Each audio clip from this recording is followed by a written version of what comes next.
Hey, hi, hello YouTube, this is Bailey 2092. It's been a while since I've been in front of the camera, and it's Halloween now, so I'm going to do some stuff there, and I'm going to tell you the history of Halloween, but I also wanted to do something else while doing it, because, you know. So I'm going to carve the traditional Halloween fruit, an apple. Okay, so it's not the traditional Halloween fruit, but I like apples, so I'm going to eat it while making this video. Now, there's a lot of possible different Halloween origins, but no matter which one you choose, it's always been a Gaelic holiday. It's been in coordination with a Gaelic festival of some kind. And these include things like a festival for the dead, or a feast for the Roman god Pomona, who is the Greek god, or the Roman god, sorry, of the harvest. But it's most commonly believed to originate because of the festival of Samhain. And this is a Gaelic festival that celebrates the ending of summer. And during this festival, a door to the underworld opened,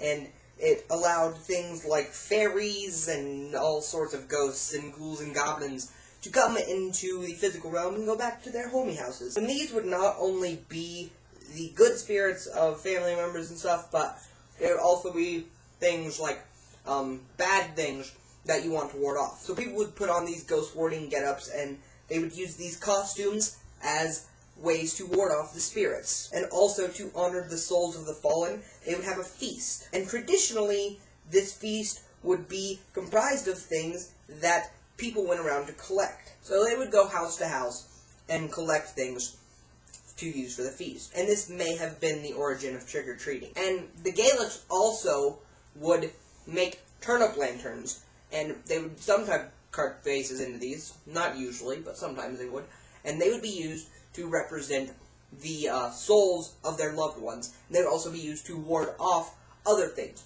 which is where many believe that today's jack-o'-lanterns come from. So for being historically accurate here, my apple might be a little more correct than your pumpkin. But as is tradition in history, Christians be crazy. So many of these traditions can also possibly be traced back to Christian traditions. For instance, Catholics in early Europe did a thing called souling, where they would go door to door and pray for the souls that were stuck in purgatory, and they would collect these souls into soul cakes, and that would be the trick-or-treating there. And there would also be souls that would wander the land on All Saints' Day and Hallows' Eve, which is where the word Halloween comes from, and to avoid being recognized by these souls that were seeking vengeance, the people would wear costumes so they would not be recognized. So the costumes evolved into scary costumes so people would blend in with the souls and stuff that were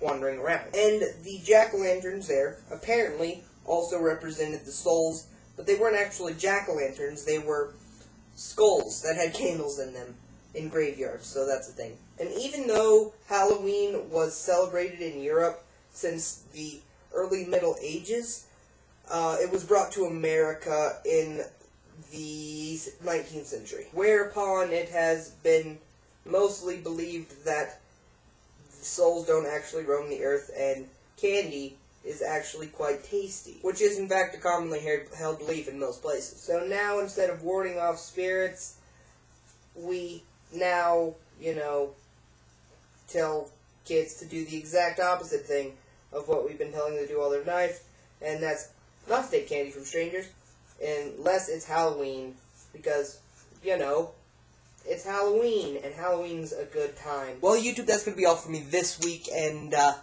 I'll see you next week.